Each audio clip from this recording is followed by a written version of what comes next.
What's going on? This is your man John Fortune, your host of the Frustrated Fan Sports Show. And y'all know what I'm about to say, don't y'all? But I'm going to start this show off like this. Keep the captain's name out your mouth. Like I said, I told y'all. I've been telling y'all all this time. I heard all the talk. Everybody talking about Terry McLaurin ain't elite. He's not that good. I mean, do y'all think Cooper Kupp is better? Cooper Kupp is a specialist. He's not even a top level wide receiver. He's a specialist. Not only that, if y'all pay attention, Puka Nacua is the guy who basically took over when Cooper Kupp was injured, and they basically had no drop off. So don't come to me about nothing else. Terry McLaurin is elite. Oh my God, guess what? Has his first 100-yard receiving game when the backup quarterback comes in. All this time I've been talking about how Sam Howell isn't the guy. I don't know why y'all so hyped up about Sam Howell. Soon as Jacoby Brissett come in, all of a sudden we see the impact of those receivers that we all knew were elite receivers or top level receivers. We knew we had the best receiving trio in the league, and yet and still when Sam Howell was in, Sam Howell couldn't find these guys. If y'all would have watched how Eric Bieniemy acted on the sideline, he sat up there and basically got fed up and was like, you know what, your day is done. Sam Howell leads the league in interceptions, leads the league in sacks, and leads the league in batted balls at the line. How many of y'all knew that? I remember talking to somebody over the weekend, and they sat up there and said, you know what you never do?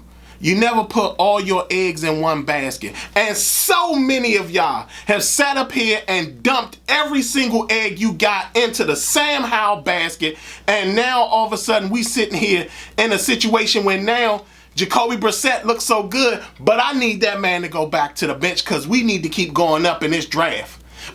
And tell me this, how many of y'all don't want a quarterback now? How many of y'all still want an offensive lineman? How many of y'all want Marvin Harrison Jr.? How many of y'all want everything else but a quarterback?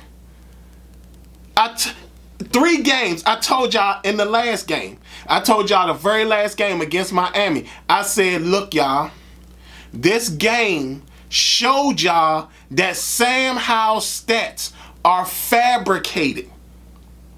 This game confirms it. This game, he was playing so badly in the game that they had to sit him. And in the fourth quarter, Jacoby Brissett almost came back and won the game. Now, I'll say this, Ron is a dumbass. Ron is a dumbass because at the end of the day, he should have been calling timeouts around the 4-minute mark when Washington got the ball back. And all of a sudden, they started marching down the field. He should have been calling timeouts right around then. He should have been calling timeouts because he would have gave the offense another opportunity to go back down the field again. But instead, just like in Ron Rivera fashion, he doesn't call timeouts until after the 2-minute warning. And it was like, what was the point of that? What was the point of that? This is also a game where this is a second Commanders game where I feel that the NFL should have adopted the XFL's 4th and 15 rule because onside kicks don't work. They don't work. Onside kicks are a waste of a play in the NFL. Get rid of it. 4th and 15, give a team another chance. Especially when the game is that close. Onside kicks are stupid. But again, did you also see at how the defense seemed to kind of get a boost of energy once Jacoby Brissett came in? I'm telling y'all, all y'all, and like I said, again, keep my captain's name out your mouth. I mean, like I said, I heard so many people talking about how he wasn't elite. Like, wait a minute, what? Are y'all talking about the same Terry McLaurin? The guy who had thousands upon thousands of yards with subpar quarterbacking? That guy? Get out of here, man. That man is beyond, that man is elite. He almost had 150 yards this game. Receiving. A touchdown. Would have probably had 2 if he didn't get stopped so early, if he didn't get tackled at the 1. We see that now it's not everybody else on offense, it's actually the quarterback. The backup comes in and basically throws the ball down the field. And all y'all, Eric Bieniemy's play calling doesn't make it easy for him to go throw it down the field. What's the excuse now? Jacoby Brissett came in and immediately looked at Terry McLaurin. Jacoby Brissett and Terry McLaurin ain't been playing with each other, but yet and still he knew to come in and look for Terry. All y'all who was talking about the captain can't separate. He can't outrun nobody. The toe injury. He didn't look like his toe was bothering him right there. He was outrunning guys. He was getting separation.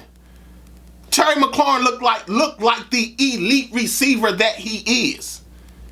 And like I said, when all of you are out there, don't go hiding under no rocks.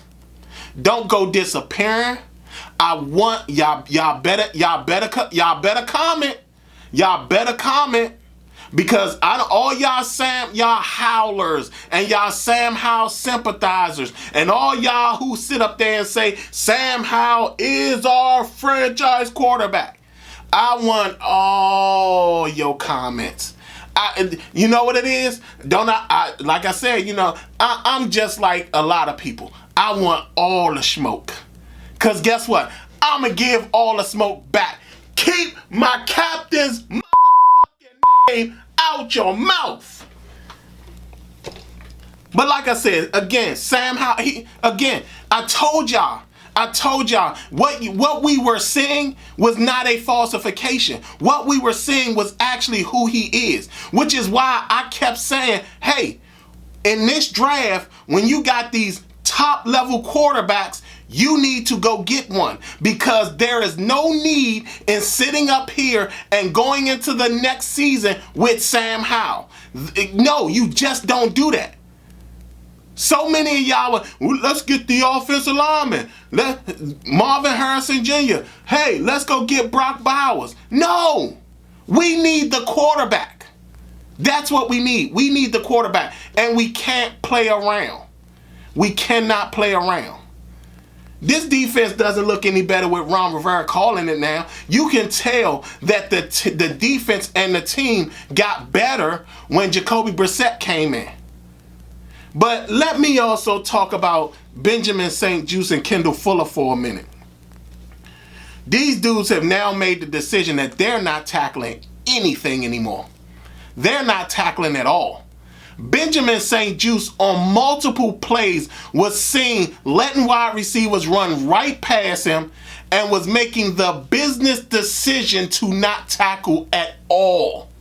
At all. You don't believe me? When y'all see the film, y'all gonna see Benjamin St-Juste was not tackling at all. He wasn't making an effort to tackle. He wasn't trying to tackle. He wasn't thinking about tackling. He was not tackling nothing. Neither was Kendall Fuller. Kendall Fuller and Benjamin St-Juste both have made the decision to not tackle. And trust me, when everybody watches the film, you're gonna see exactly what I'm talking about. They both have committed to not making tackles. Both of them. But like I said again, I told y'all Sam Howell is not the guy. He's not the guy. And like I said, that doesn't mean he can't be a good quarterback. That doesn't mean he can't eventually be a good backup. But at the same time, you can't put all your eggs in the Sam Howell basket in a year where you got a draft that is full of quarterbacks that, well, not full. The top 3 guys, well, yeah, the top 3, maybe 4th guy, are guys that can come in and be special for your team. And let me also say this.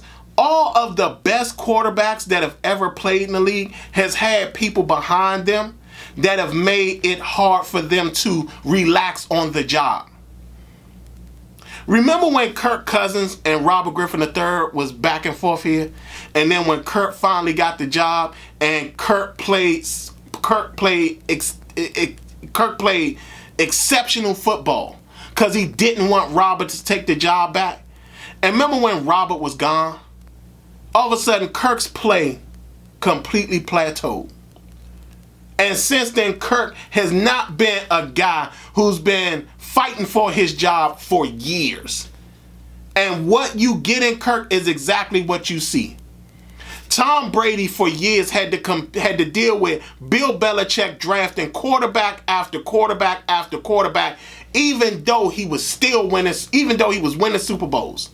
He had to deal with them drafting Matt Castle. He had to deal with them drafting, I think Brian Hoyer was one of their draft picks, Ryan Mallett, Jacoby Brissett, Rohan Davey. It was somebody else. Jimmy Garoppolo. He had to deal with that. He had to deal with that on a consistent basis. And that made him better. Brett Favre, for years, had to deal with that. Brett Favre in one season had, I think it was, in one season he had Mark Brunell and Kurt Warner both on the same team. Then he had Matt Hasselbeck, and he had Aaron Brooks backing him up. Then he ended up. Then Green Bay went even further and drafted Aaron Rodgers. Aaron Rodgers himself had to deal with that. Aaron Rodgers had to deal with Green Bay drafting Matt Flynn. Then he had to deal with Green Bay sitting up there making a trade. Did they trade or they? No. I think they drafted Deshaun Kaiser. Then all of a sudden he had to deal with it again when they drafted Jordan Love in the first round. Elite quarterbacks always seem to be uncomfortable with what is going on. Hell, even I think Peyton Manning had to deal with it too. Eli Manning had to deal with it. Only thing different was that if Eli had lost the job to 300-pound Jared Lorenzen, he would have been looking really crazy because he's already the one that everybody feels is the less talented Manning. Come on, man. Sam Howell is not the guy. And we saw that today. We saw Jacoby Brissett come in the game. All this about, Eric Bieniemy's play calling doesn't target Terry McLaurin. What was that? What did we just see? What was that? Was that Jacoby Brissett doing that on his own? Or was Eric Bieniemy has always been calling plays to get the ball to Terry McLaurin and Sam Howell just wasn't doing it? How about that offensive line? That offensive line didn't look like it was struggling when Jacoby Brissett came in. The Rams got nervous towards the end of the game because Jacoby Brissett just threw Washington back in the game. And you saw Sean McVay's face on the sideline. He was worried.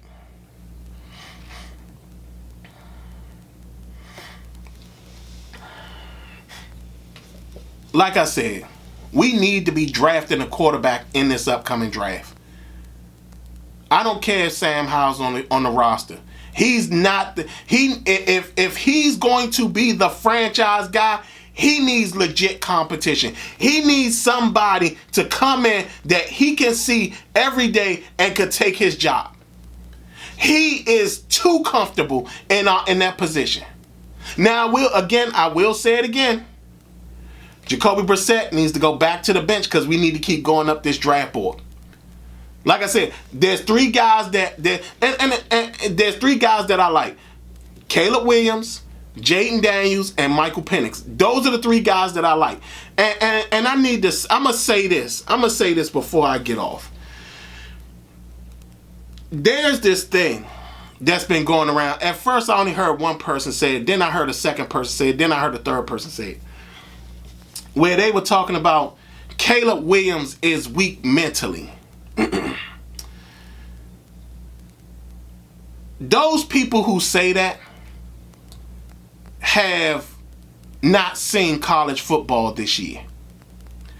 Caleb Williams is not mentally weak. The game that they're talking about, where he broke down and cried, was a game that he found himself in a true quarterback competition.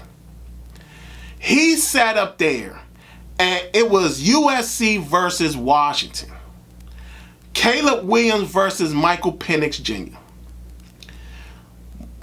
Michael Penix was out there throwing touchdowns, and Caleb Williams was trying his best to match him touchdown for touchdown. For all of you who've not seen that game, I tell you, go to there and watch that game. USC versus Washington.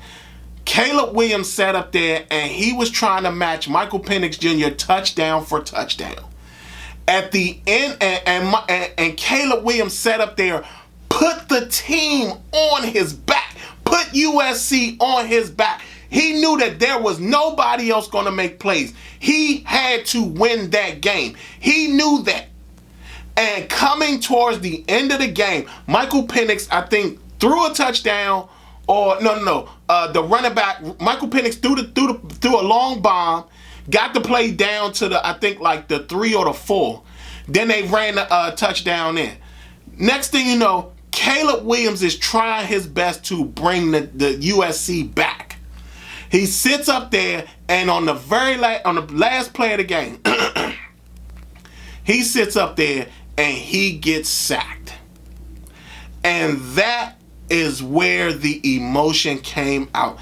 He sat up there and put that USC team on his back. Nobody else was making plays. He understood that he had to win that game. The only thing about it was that he didn't know that Michael Penix Jr. was going to duel with him. So for anyone who comes out of their mouth and is talking about Caleb Williams isn't mentally strong, go watch that USC versus Washington game where he's in a true quarterback competition against Michael Penix Jr. as he's trying to throw touchdown for touchdown against Michael Penix Jr. And at the end, he felt that it was his fault that the USC lost the game because he had to put them on his back and try his best to keep them in the game.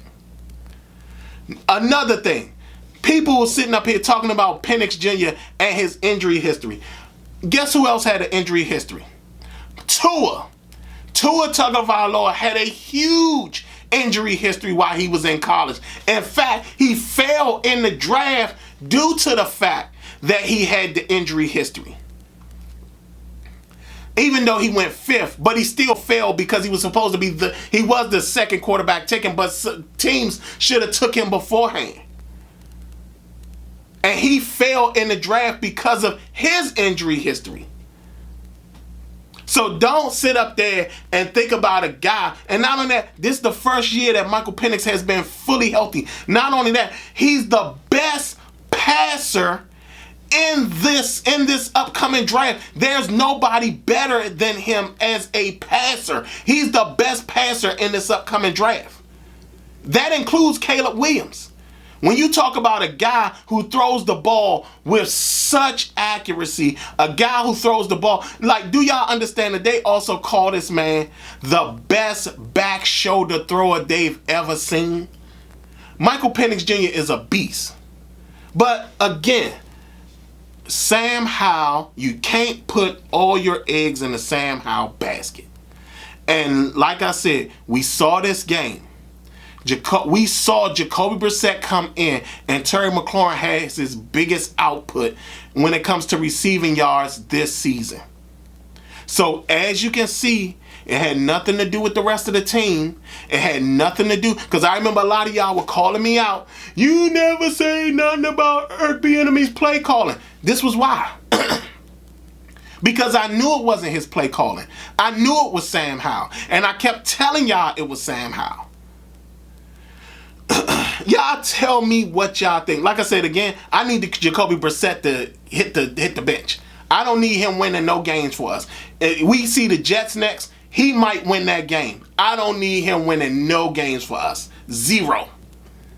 Y'all tell me what y'all think. How do y'all feel? What are y'all thoughts now? How many of y'all still feel that Terry McLaurin is an elite, even though you see what happened in this game? How many of y'all sit up there and are still putting all your eggs in the Sam Howell basket?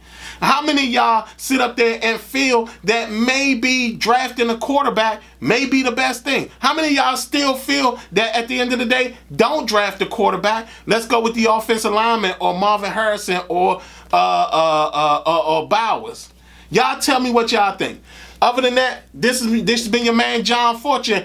Keep the captain's name out your mouth. And this has been the Frustrated Fan Sports Show.